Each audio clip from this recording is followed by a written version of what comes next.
You need to come inside and check low. Relax yourself and let the sugar low flow. I got you. Come inside and check low. Relax yourself and let the sugar low flow. You come inside and check low. Relax yourself and let the sugar low flow. Come on, y'all. Come inside and check low. Relax yourself and let the sugar low down. Ain't nothing like that Camp Low, baby. I'm telling you right now, y'all don't know nothing about that out there. It's your boy, Willie Epting Jr. Check it in, man. Second segment, ShakeBack Sports Show right here on the Big Game Christian Sports Network. You already know what time it is, man. Fresh off a birthday weekend in Las Vegas. You can see the stadium in the background for those that are out there watching us on Facebook, LinkedIn, YouTube, Instagram TV, and of course, Twitter. Thank you. We are approaching 14,000. Yeah, 14,000. 14,000 goats there on the Twitter. So we appreciate you guys continuing to support the vision that is the ShakeBack Media Group and, of course, the Big Game Christian Sports Network. All right, man, just in case you missed it in the first segment, well, you need to go and listen to the entire show on the network Saturday and Sunday, 12s and 6s, 1s and 7s, Central Standard Time on the BGCSN 1, and then at 1s and 7s, no. 12s and 6s, 1s and 7s on the BGCSN 2 for that. So yeah, make sure you guys do that. Download that old TuneIn app, throw in BGC Sports in the old search bar, and then that is where you will find us. All right.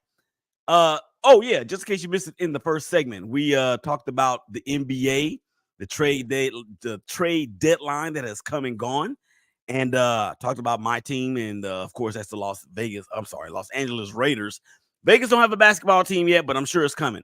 I'm talking about the lack of a move made by the Lakers, and as a fan of that team, I'm really concerned because you have Anthony Davis. I don't know how long he's going to be there.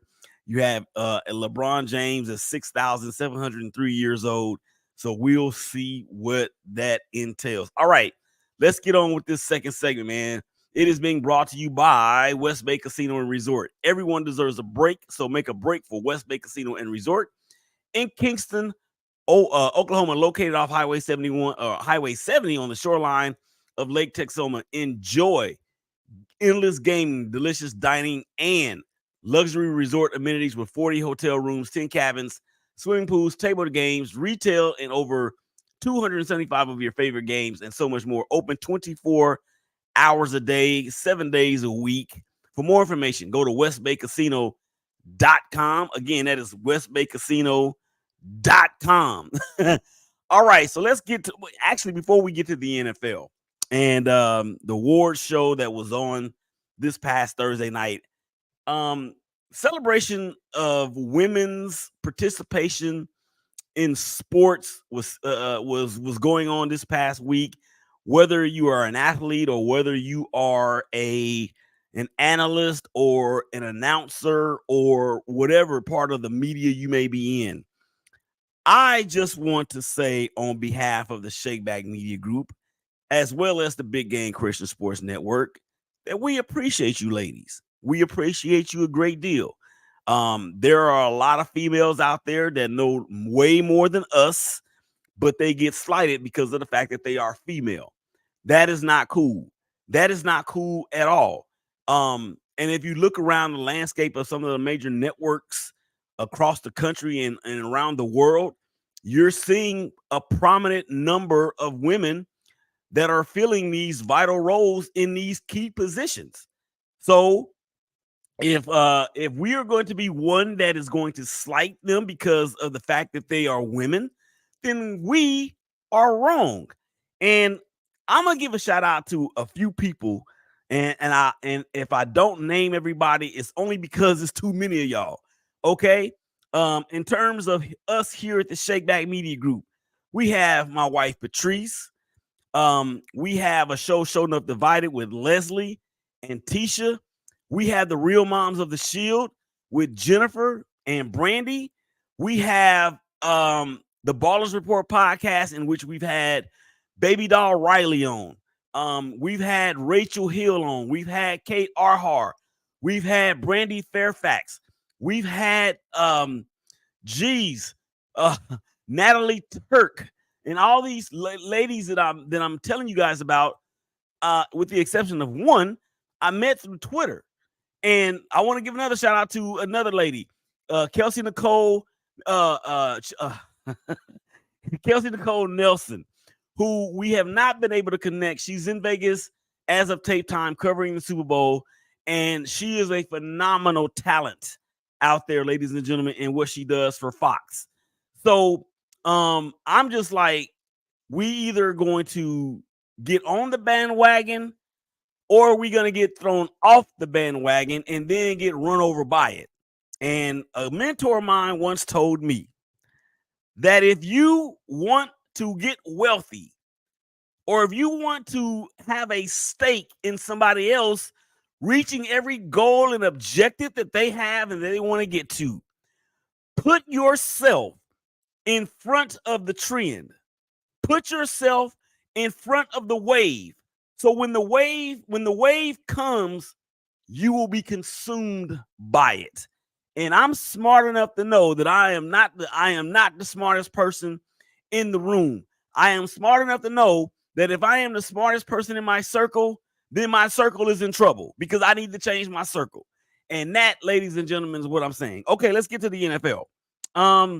So the award show this past Thursday. I mean, we all know who won all of the awards. My thing is this: Josh Allen is a phenomenal football player. Yes, he is. He led the league in touchdowns accounted for yet again. He did not even make the Pro Bowl. And the Pro Bowl, think of it as you may. I actually think that it's a joke, but I know that players have stipulations in their contracts that whenever they, reach the Pro Bowl, they get some sort of an incentive. That's cool. But in all, the Pro Bowl is a joke. But for Lamar Jackson, who really solidified the award for me in I think it was week 15 or maybe week 16, when they went out to San Francisco and just chicken kicked the crap out of the 49ers, right? When I think that solidified Lamar Jackson as the 2023 NFL MVP. Now, people had posted different tweets on Twitter saying, well into the playoffs, if Josh Allen or whoever wins this game, will they be the MVP? Well, the MVP is a regular season award and a regular season award only. So, and there's a lot of people out there that was posting that I was surprised. I mean, how do you not know this? Do you not follow sports? Do you not follow the NFL? If you have been following the NFL, how long have you been following it? Things of that nature. But for Lamar Jackson to not to be voted the unanimous MVP by a voter, one voter, ladies and gentlemen, that declined to vote for him and voted for Josh Allen. You could have voted for Dak Prescott or Brock Purdy or even Christian McCaffrey for that matter, but not Josh Allen. Okay? And that robbed Lamar Jackson of being a two-time unanimous MVP award winner. And remember, he won it in his second year of his career in the NFL. Congratulations to CJ Stroud, Ohio State University quarterback, for winning the Offensive Rookie of the Year. I actually, in our prediction show way back whenever it was in September, had Jahmyr Gibbs winning that award. And Jahmyr Gibbs did not play a whole bunch the first few games of the year, but he started to come on and figure prominently in that Detroit Lions offensive game plan, like after week 4 or 5 or whatever it was. Congratulations to Kevin Stefanski. Great job as a head coach, winning the Coach of the Year. Many people, myself included, thought that it should have gone to DeMeco Ryans, from Houston. When you think about what the Titans were not that long ago in terms of how they ran their franchise and how people wanted to run the McNairs not only out of the city, but really off the planet. And then you fired Lovie Smith because he won a game. Okay, so I think they may be saying to us now, well, look, we got CJ Stroud. And then D'Amico Ryans, of course, he was an outstanding football player when he played for the Texans. He was an outstanding defensive coordinator for the 49ers. And he, if they were going to give an award that was going to be tied, I wouldn't have had a problem with it. But I don't have a problem with Stefanski getting it either, because when you think about what the Cleveland Browns went through this year, I mean, they only had 81 quarterbacks to suit up this year for them. And then your quarterback that you pull off the couch after ordering Big Macs through the DoorDash app comes in and helps lead your team to the playoffs. And you got thwarted in the first round at Houston. But I don't think anybody expected for Joe Flacco to come in and do what he did in terms of his quarterback play and leading that team to the playoffs. Now, we know that the defense was stout. Congratulations to Myles Garrett for the Defensive Player of the Year. Congratulations to Joe Flacco for Comeback Player of the Year. I thought that would go to Damar Hamlin. And then I had arguments with people back and forth on social media about Damar Hamlin. Yo, how you going to give it to Damar Hamlin? He's not even playing. He doesn't even play. He comes in on special teams. But I get the spirit of it. I think I actually had chosen, and I'm sorry, this award could have gone to Baker Mayfield. Baker Mayfield led his squad to the second round of the NFC divisional playoff round. And I think it was fitting that Brian Roberts, co-star of a show Enough Divided, who is an OU lover and an apologist and loves Baker Mayfield to the moon and back, had talked about a stat in one of our episodes about how Baker Mayfield and Tom Brady are the only two quarterbacks in Tampa Bay Buccaneers history with 30 touchdowns and some other stat that he threw out there that I don't even remember. But it was still a big deal because, number one, Baker Mayfield was the number one overall draft pick back in 2017.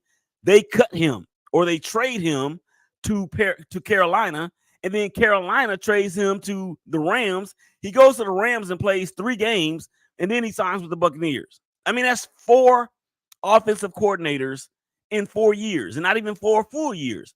So Baker Mayfield deserves some love too, in my opinion. And then Offensive Player of the Year, Christian McCaffrey. How could you not give it to him? I understand that Tyreek Hill had what he had. I understand that CeeDee Lamb did what he did. CeeDee Lamb really came on like the last quarter of the year. So it's not the Offensive Player of the Quarter of the year. It's the Offensive Player of the Year. And but for an injury for Tyreek, CMC had been doing it all year long. My pick for this award was Garrett Wilson because Aaron Rodgers was in New York City as a Jet. And then, of course, 4 plays into the season, he tears his Achilles. So not only did my Super Bowl pick go away, my offensive MVP or my Offensive Player of the Year pick went away. And then let's talk about the Defensive Player of the Year as far as rookies go. Will Anderson from the University of Alabama. I was kind of shady on this one. I picked Tariq. I picked Devin Witherspoon from the Seattle Seahawks, and he had a phenomenal season. He really did. He may have even exceeded some expectations out there in the Pacific Northwest. However, I mean, you can't really deny what Will Anderson did for the Texans. I think he actually led all rookies in sacks. Got a lot of pressures as well. Really provided a much needed boost as an edge rusher for that defense that's only going to get better as we continue to go forth. And in terms of the I almost said the Oilers, in terms of the Texans as a whole, I mean, they sweep the Offensive Rookie of the Year award and the Defensive Rookie of the Year award. And of course, we just saw that happen last year with the Jets and Garrett Wilson and Sauce Gardner. So now something that we've never seen before has happened 2 years in a row. And like the Jets, I mean, let me say it this way. Like the Jets, the Texans have a lot to look up and look forward to. The only thing for them that they don't need to happen is their quarterback getting injured the way that the Jets quarterback injured did. I see you guys out there on Instagram TV. What's going on? Jenny. Oh, look, I wish you could come on and talk. Give me a quick comment on our Raiders and what you think, and I'll shout you out here real quick.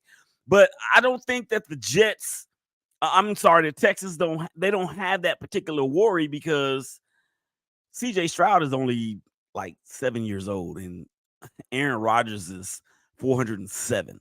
So the same concern wouldn't be there as much, in my opinion, for the Texans as it would be for the Jets. And look, all these awards, I mean, I like the way they do it. You know, I love the way how they do it during Super Bowl week, the week of the Super Bowl, because Vegas is going on. Let me just put it that way. Vegas is always going on. But for Vegas to have the Super Bowl and everything else that Vegas is, look, there's only so much I'm gonna say because I wish I was there the week of as opposed to the weekend before.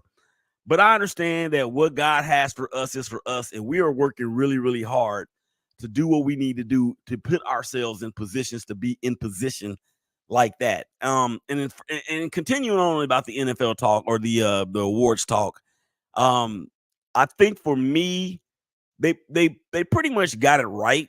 The MVP, of course, you know, it was a race that seemed to teeter like every other week. At one point, you had Christian McCaffrey being talked about. At one point, you even had Josh Allen being talked about. You had Dak Prescott being talked about, Brock Purdy, Christian McCaffrey, all these guys. I think they got it right with Lamar because at that point in the game against San Francisco, he really set himself above when even with Josh Allen and leading his team to all those consecutive wins the way that he did. At that point, I didn't think he had done enough. And for Dak, who was leading for a few of those weeks, and for him to have the games that he had against Buffalo and then against Miami, which he really didn't play that badly, but you're not gonna continue to have a player or a quarterback or anybody for that matter continuing to be in the MVP talk when your team loses. And that gets me to another point. And I'm gonna get out of here for the second segment. I only got like a minute left to go. I've been hearing all this talk about the Kansas City Chiefs. And oh, by the way, I hate them. What do the Raiders do at quarterback?